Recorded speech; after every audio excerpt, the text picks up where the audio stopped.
CC m'a cassé. On arrive au sommet.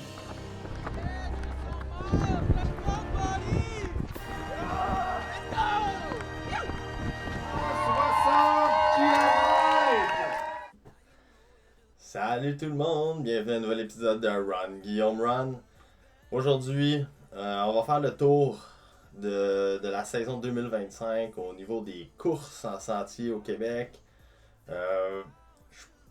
Tout de suite, je vous dis, je les connais pas tous. J'en ai fait beaucoup d'entre eux, fait que je vais peut-être plus focusser sur ceux que j'ai déjà fait. Mais en gros, je vais vous faire un résumé de moi, quelle course que je fais cette année. Puis quelle autre course il y a dans chaque mois de l'année. De la grande saison là, qui est de mai à novembre au Québec. Donc c'est ça que je veux faire aujourd'hui avec vous autres. Bienvenue dans mon entrée. Je pense que c'est la meilleure place de ma maison pour enregistrer. C'est mon petit studio. Vous voir, j'ai un petit problème avec les souliers de course. J'en ai beaucoup trop de paires. Je pense qu'on a tous le même problème, ceux qui écoutent ce channel-ci. Je vous avais aussi dit que j'allais vous raconter un peu qu'est-ce qui s'était passé après l'UTCC l'année passée, après le Bromont Ultra 100 miles qui était passé en octobre. Fait que je vais vous faire aussi un résumé un peu là, de octobre, novembre, décembre, un peu comment ça s'est passé cet hiver, si j'ai eu des impacts par rapport à la complétion du 100 miles. Fait que je vais vous parler de ça aussi aujourd'hui. On commence avec mai. Mais, à ma connaissance, il n'y a pas grand course au Québec. Rien d'importance. On s'entend que les sentiers, normalement, sont encore dans un état de bouette et un peu. Fait que ça serait un peu difficile d'avoir une compétition d'envergure en mai. Fait qu'en mai, tu te prépares à tes courses de l'été. Puis, moi, je fais un petit 10 km sur route là, qui est dans ma ville ici. Fait que on se prépare. Fait qu'en gros, mai, il n'y a pas grand ultra au Québec. Pas grand course. Tu te prépares. Il y a des marathons sur route. Il y a Ottawa. Puis des petites courses. Fait que je vous propose ça à faire en mai. Juin. Là, ça commence. Début du mois, on a le trail, la clinique des coureurs. Il y a plusieurs distances, mais la distance mètre est autour d'un 50 km. C'est à Québec, dans le coin du lac Beauport, je crois. Il y a beaucoup d'élites qui sont là. C'est tout le temps une compétition relevée. Si vous aimez la technicité, les sentiers encore boiteux, je pense que Trail la clinique des coureurs, ça peut être bien pour vous. Sinon, moi personnellement, je serai au marathon du Mont-Mégantic, le 42,2 km en montagne, que j'ai déjà fait à son année inaugurale, je pense en 2019. Mais là, je retourne là avec un ami qui lui commence à courir des ultras. Ça va faire du bien de retourner là, c'est super beau, c'est dans le parc du Mont-Mégantic. C'est autant technique que roulant, tout dépendant des endroits. C'est dans une CEPAC, fait que c'est sur la coche, les sentiers sont beaux. Tu montes en haut du Mont-Saint-Joseph, où est-ce qu'il y a l'oratoire. Puis normalement, c'est un beau moment de l'année là, où est-ce qu'il fait 18-20 degrés, là, pas plus. Fait que, on va aller voir l'organisation de Félix Guévremont, voir si c'est encore aussi bien que ce l'était avant. Ça serait juin. Bah, en fait, en juin, il y a aussi, important, le Gaspésia 100 qui se passe dans le coin de Percé. Fait que, il y a un 100 miles, il y a un 100 km, il y a plusieurs distances, c'est des loops. Mais ça doit être super beau. Je suis jamais allé à cette course-là. Mais là, il y a le Gaspésia 100, si ça vous tente en juin, si vous êtes en Gaspésie.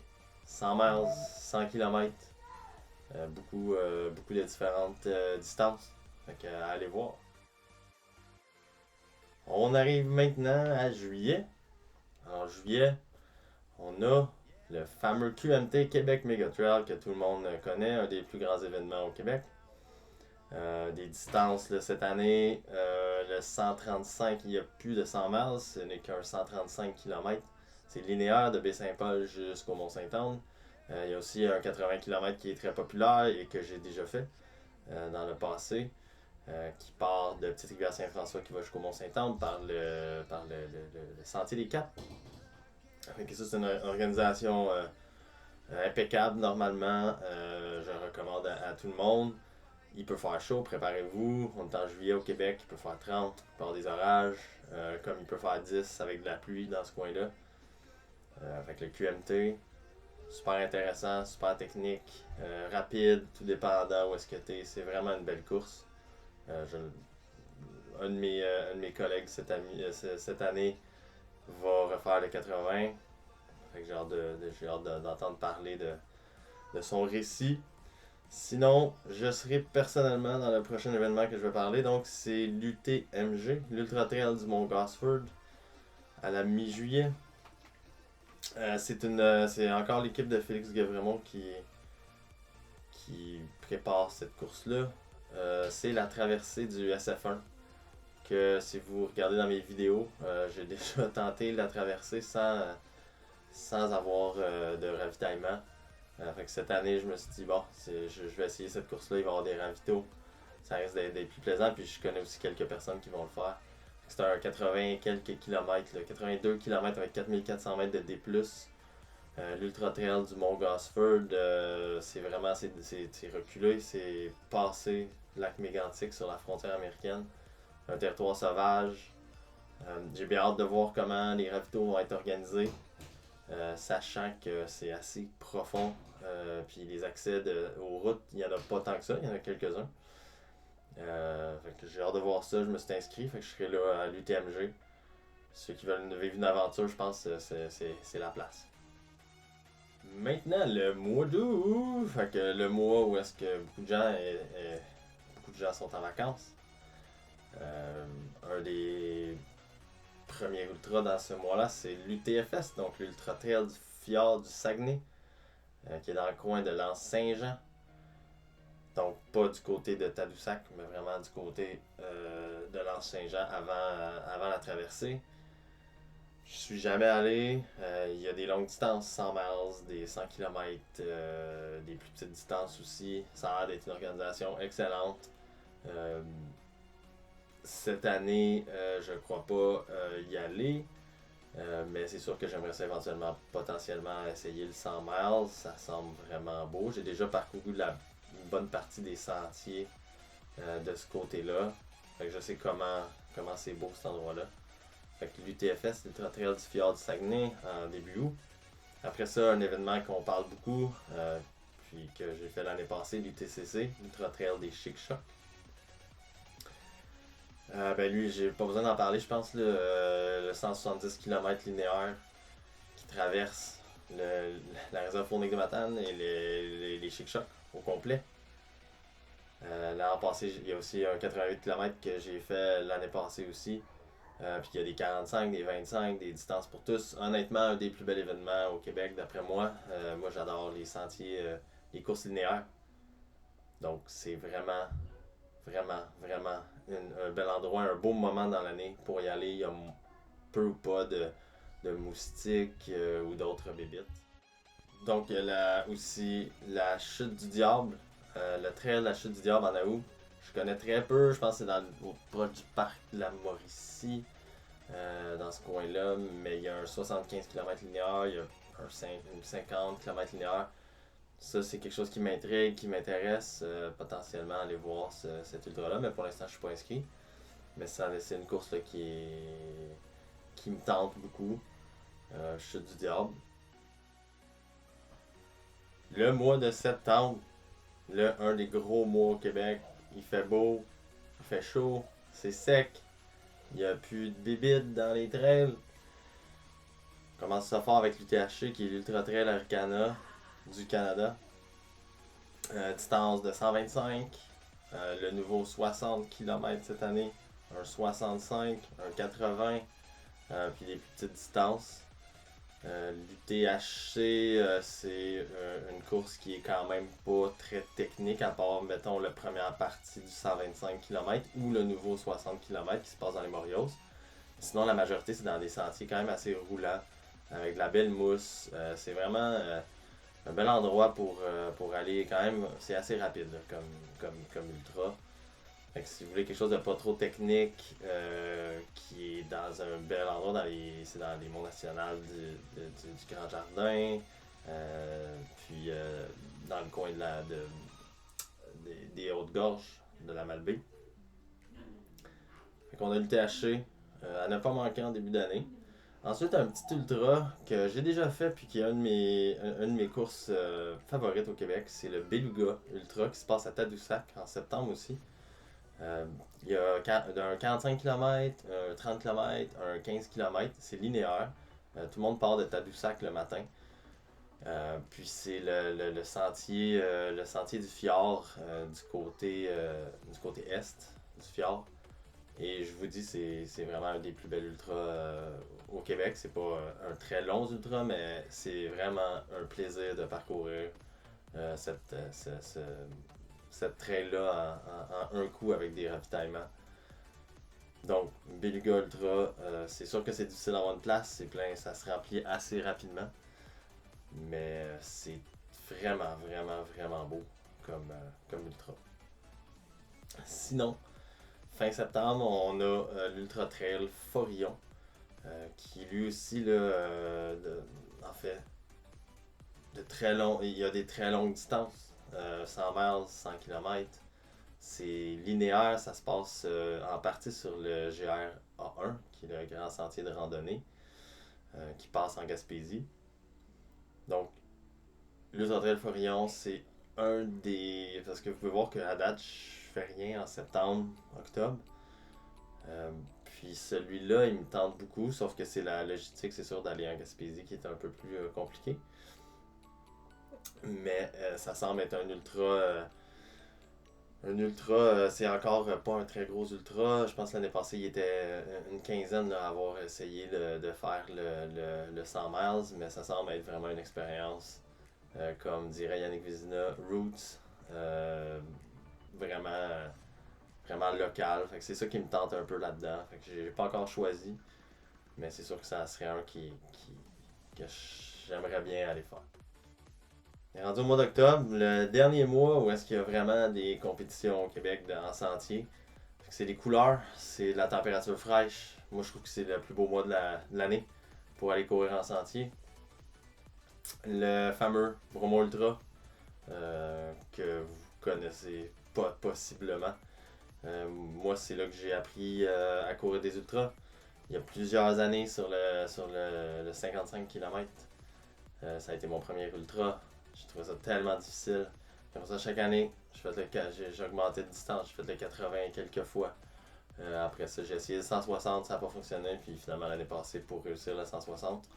Le Bromont Ultra, c'est une organisation incroyable. C'est des sentiers qui sont pas techniques du tout, qui sont très roulants, très agréables. J'adore cet ultra-là. C'est vraiment accessible à tous. C'est proche des grands centres de Montréal. Ça demande pas là, des ressources à pu finir pour aller. Il y a une organisation pour aller à cet ultra-là. Fait que Bromont Ultra, normalement, la troisième fin de semaine d'octobre, allez-y. C'est la seule chose que je peux vous dire. Puis préparez-vous parce que les inscriptions sont en avril. Puis en quelques heures, les courtes distances sont pleines. Puis de plus en plus, les longues distances sont pleines rapidement. Fait que préparez-vous en avril, inscrivez-vous pour avoir l'alerte là, quand ça ouvre parce que c'est assez rapide.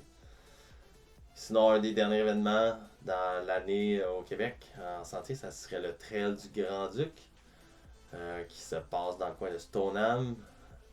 Il y a un 45 km, des distances un peu plus courtes. Mais à chaque année, ça semble être vraiment une course rapide avec quand même un bon niveau. Des fois, je pense que des fois il neige, des fois il fait beau, des fois il pleut. Fait que c'est quand même un petit peu plus dans le nord, puis à la fin octobre. Je pense que ça, c'est potentiellement une course que j'aimerais éventuellement aller voir. Fait que c'est ça, en octobre, c'est ce qui se passe au Québec. Pour novembre, il n'y a pas rien de majeur qui se passe. Puis c'est pas mal ça. C'est pas mal la fin. Il commence à avoir de la neige. Ça commence à être un peu plus difficile d'organiser des choses.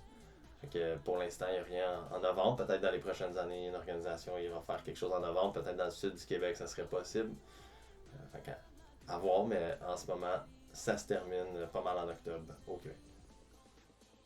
Fait que ça, c'était les courses au Québec. De mon côté, un spécial cette année, je m'en vais faire une course en Arizona dans 6 semaines. Fait que le 12 avril, c'est le Whiskey Basin à Prescott. C'est une belle loupe là, autour de Prescott Valley. Ça va être ma première course à l'extérieur, ma première course dans le désert. J'avais regardé pour d'autres courses cet hiver, mais c'était pas mal tout plein, là, que ce soit le Black Canyon ou autre. Fait que on va aller. On est quatre coureurs québécois là, qu'on va aller essayer ça. Donc ça, j'ai bien hâte de vivre ça. Qu'est-ce qui s'est passé après mon Bromont Ultra 100 miles? Il s'est passé que j'ai eu aucune fatigue musculaire, aucune fatigue psychologique. Puis ça m'a vraiment étonné parce que antérieurement dans mes plus longs ultras, mes 50 miles, j'étais souvent malade, souvent je trouvais ça très difficile les semaines après les courses. Puis cette année, après le 100 miles, on dirait que j'étais complètement sur une autre planète.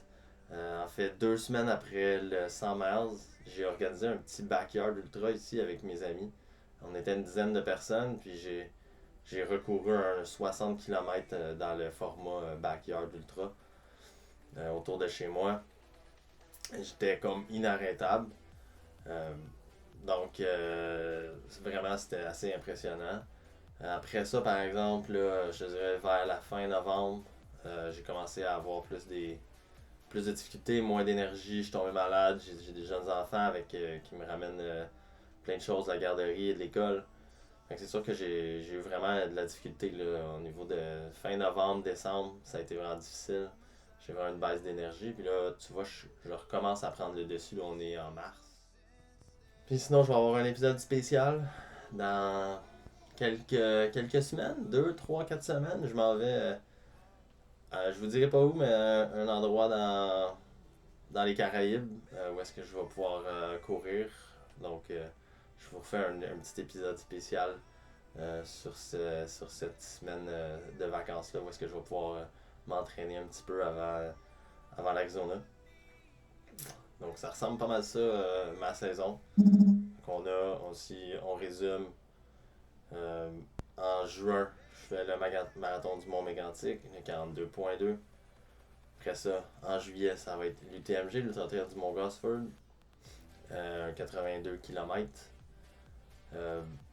Dans 6 semaines, c'est ça, il y a l'Arizona, où est-ce que je fais un 91 km. Puis après ça, il faut vraiment que je trouve qu'est-ce que je fais en fin de saison. Je veux pas refaire le Bromont Ultra 100 miles. Je pense que après plusieurs années, j'ai le goût de voir autre chose. Je connais pas mal la région. Fait que, on va voir peut-être l'Ultra Trail Forion, peut-être aussi une aventure que je fais par moi-même, peut-être une traversée de certains sentiers dans le nord-est américain. Je sais pas encore. Si vous avez des idées de courses ou de trail, peut-être que j'ai pas mentionné ici pour la fin de saison, quelque chose de long, n'hésitez pas à m'envoyer ça. Fait que j'ai pas encore choisi ma course de fin d'année. Mais sinon, sur ce, si vous avez des commentaires, si vous avez d'autres courses que j'ai pas mentionnées, comme j'ai dit, je les connais pas tous. Je pense que j'ai parlé des majeures et de celles que j'ai fait auparavant. Mais sinon, on lâche pas. On est en mars. Il va commencer à faire plus beau. Pour courir, ça va aller un peu mieux. Faites attention aux sentiers. Quand ça fond, assurez-vous de ne pas défoncer les sentiers. C'est important pour qu'ils gardent leur shape pour cet été. Fait que profitez-en. On va apprécier qu'il fasse plus moins 25 comme aujourd'hui. Puis continuez à courir. Laissez-moi des commentaires. Abonnez-vous à ma chaîne. Ça va vraiment m'aider. Donc sur ce, je vous reviens avec une vidéo dans quelques semaines spéciale sur une île des Caraïbes.